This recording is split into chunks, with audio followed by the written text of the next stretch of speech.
Hello everyone, आज हम बात करेंगे पोस्ट ऑफिस की एक ऐसी स्कीम के बारे में जिसमें अगर आप पैसे इन्वेस्ट करते हो तो आपको पोस्ट ऑफिस की तरफ से 11,000 रुपये हर महीना मिलेंगे। तो आज हम बात करने वाले हैं पोस्ट ऑफिस की MIS यानी मंथली इनकम स्कीम के बारे में। और 2024 की शुरुआत हो चुकी है, तो इसमें नई इंटरेस्ट रेट यानी ब्याज दरें भी आई हैं। तो नई ब्याज दरों के हिसाब से और पोस्ट ऑफिस की जो MI स्कीम के नए नियम है उसके हिसाब से इस स्कीम की पूरी जानकारी इस वीडियो में हम जानने वाले हैं। और इस पोस्ट ऑफिस की MI स्कीम के बारे में जो भी हम जानेंगे वो एक उदाहरण के साथ हम जानने वाले हैं कि कौन कौन खाता खुलवा सकता है, कितने पैसे इसमें जमा करने होंगे, कितना हमें ब्याज मिलेगा, बीच में बंद करवाने का तरीका क्या है, कितना नुकसान होगा, फायदा होगा, कितना हमें टैक्स देना पड़ेगा, नहीं देना पड़ेगा। तो सब कुछ जानने वाले हैं और इतनी आसान भाषा में जानेंगे कि कोई छोटा बच्चा भी आसानी से समझ सके। देखिए, पोस्ट ऑफिस की MI स्कीम एक ऐसी स्कीम है जिसमें हमें एक बार पैसे जमा करने होते हैं और उसके बदले में पोस्ट ऑफिस हमें हर महीने पैसे देता है। और इस स्कीम का खाता कोई भी भारत का नागरिक खुलवा सकता है।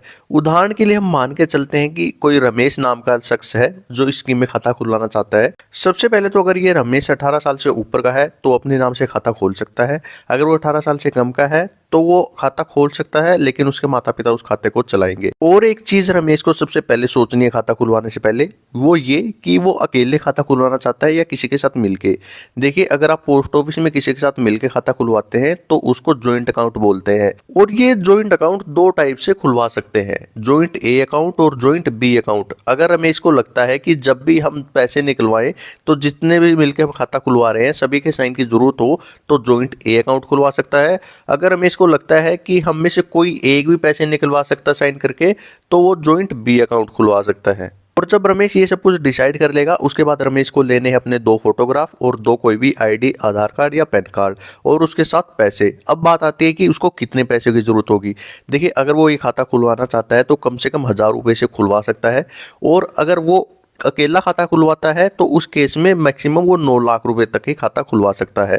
अगर वो किसी के साथ मिलकर ये खाता खुलवाना चाहता है, जैसा कि मैंने आपको बताया जॉइंट अकाउंट किसी के साथ वो खुलवाना चाहता है, तो जॉइंट अकाउंट की पैसे जमा करने की लिमिट 15 लाख रुपए है। यानी 15 लाख रुपए तक वो मिलकर इस खाते में जमा कर सकते हैं। लेकिन सबसे इंपॉर्टेंट ध्यान देने वाली बात यह है, मान लीजिए रमेश किसी एक शख्स के साथ और मिलकर खाता खुलवाना चाहता है, यानी 2 शख्स मिलकर ये खाता खुलवाते हैं और इन्होंने मान लीजिए 15 लाख रुपए जमा कर दिए, तो उस केस में पोस्ट ऑफिस मानेगा कि दोनों ने 7.5 लाख रुपए दिए हैं, यानी दोनों का हिस्सा इक्वल है। बेशक किसी ने ज्यादा दिए हो किसी ने कम दिए हो, पोस्ट ऑफिस की नजर में दोनों का हिस्सा इक्वल माना जाएगा। और सबसे इंपॉर्टेंट ध्यान देने वाली बात एक और है, मान लीजिए रमेश ने पूरे 15 लाख रुपए जॉइंट अकाउंट में जमा कर दिया, अब लिमिट उसकी बची नहीं है और अगर वो अपने बच्चे के लिए खाता खुलवाना चाहता है तो उस केस में वो खाता खोल सकता है, क्योंकि बच्चे के लिए अलग लिमिट होती है और माता पिता अपनी अलग लिमिट के साथ ये खाता खुलवा सकते हैं। और एक जो बात ध्यान देने वाली है वो ये, मान लीजिए रमेश जो हमने लिमिट बताई उससे ज्यादा पैसे गलती से जमा कर देता है तो उस केस में क्या होगा। देखिए, जैसे ही पता चलेगा रमेश को या पोस्ट ऑफिस को ज्यादा पैसे जमा हो गए तो जितने भी ज्यादा पैसे जमा हुए हैं उस पे पोस्ट ऑफिस का जो सिंपल सेविंग अकाउंट है 4% की इंटरेस्ट रेट है, उसके हिसाब से ब्याज लग के उसका जो एक्स्ट्रा पैसा है वो वापस कर दिया जाएगा। अब मान लीजिए अकाउंट खुल गया है, पैसे जमा हो गए हैं, तो ब्याज कैसे मिलेगा। देखिए, जितने भी पैसे जमा किए हैं उस हिसाब से रमेश को हर महीने ब्याज मिलेगा। वो चाहे तो अपने पोस्ट ऑफिस के सेविंग अकाउंट में पैसे ले सकता है या चाहे तो किसी और बैंक में, मान लीजिए उसका सेविंग अकाउंट है उसमें भी पैसे ले सकता है। पोस्ट ऑफिस में एक ECS की सुविधा होती है। अगर आप पोस्ट ऑफिस वालों को ये बताएंगे कि मुझे मेरे पैसे किसी बैंक में चाहिए तो पोस्ट ऑफिस ECS के थ्रू आपका वो जो हर महीना पैसा आएगा वो आपके बैंक अकाउंट में भेज देगा। ये फैसिलिटी आपको मिलती है। और जो भी पैसा आपका सेविंग अकाउंट में आएगा उस पर पोस्ट ऑफिस की तरफ से कोई भी TDS नहीं काटा जाएगा। यानी कि जैसा कि आपको पता है, अगर 40,000 से ज़्यादा ब्याज हो जाता है हर साल का तो उस केस में TDS कटता है 10%, लेकिन पोस्ट ऑफिस की तरफ से आपका कोई भी TDS नहीं काटा जाएगा, कोई भी टैक्स नहीं काटा जाएगा। पूरा का पूरा पैसा आपको आपके सेविंग अकाउंट में मिलेगा। आइए बात करते हैं, मान लीजिए रमेश ने खाता खुलवा लिया था लेकिन किसी इमरजेंसी के कारण उसको अब ये खाता बीच में बंद करवाना पड़ता है, तो उस केस में क्या होगा, कैसे बंद होगा, कितनी पेनल्टी लगेगी। देखिए, पोस्ट ऑफिस की मंथली इनकम स्कीम का जो ये अकाउंट है 1 साल से पहले तो बंद होगा नहीं। अगर रमेश चाहता है कि 1 साल उसके खाते को चलते हो गए और अब तक 3 साल नहीं हुए, यानी 1 साल और 3 साल के बीच में अगर रमेश ये अकाउंट बंद करवाएगा तो उस केस में उसको 2% की पेनल्टी लगेगी। यानी कि मान लीजिए उसने 9 लाख रुपए का खाता खुलवाया था तो उस केस में 18,000 रुपए रुपए की पेनल्टी भरनी पड़ेगी। आपने जो 9 लाख रुपए जमा किए थे उसमें से 18,000 रुपए काट के आपको बाकी पैसे दे दिए जाएंगे और आपने जो हर महीने ब्याज ले लिया वो आपके पास ही रहेगा, आपसे वापस नहीं लिया जाएगा। इसके अलावा अगर रमेश खाता बंद करवाता है 3 साल के बाद और 5 साल से पहले, क्योंकि 5 साल की स्कीम है, तो उस केस में 1% की पेनल्टी लगेगी। यानी 9 लाख रुपए का अगर खाता है तो 9,000 रुपए रमेश को भरने होंगे।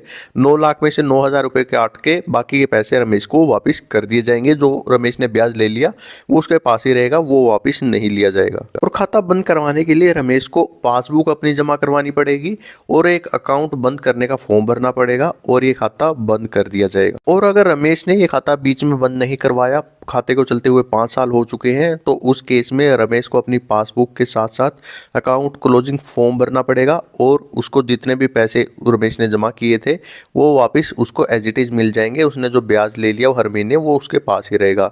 और भगवान ना करे किसी कंडीशन में जिसने अकाउंट खुलवाया उसकी डेथ हो जाती है, तो उस केस में जो उसका नॉमिनी है उसके वो सारे पैसे ब्याज के साथ दे दिए जाएंगे। और मान लीजिए किसी कंडीशन में नॉमिनी ऐड नहीं है, तो उस केस में उसके जो भी डिपेंडेंट है वो कोर्ट से एक सक्सेशन सर्टिफिकेट बनवाना पड़ेगा। वो सर्टिफिकेट जब बनवा के लेके आएंगे, कोर्ट डिसाइड कर देगा कितने कितने पैसे किसको मिलने हैं, उसके बाद वो पैसे उनको दे दिए जाएंगे। और अगर आप चाहें, जो आपका ये मंथली इनकम स्कीम का जो हर महीने ब्याज आपके खाते में आ रहा है, उसको चाहें तो आप आरडी स्कीम है जो पोस्ट ऑफिस की, उसमें आप री इन्वेस्ट कर सकते हैं। यानी वो आपका पैसा उस आरडी स्कीम में इन्वेस्ट हो जाएगा, जिससे आपको और ज़्यादा फायदा होगा।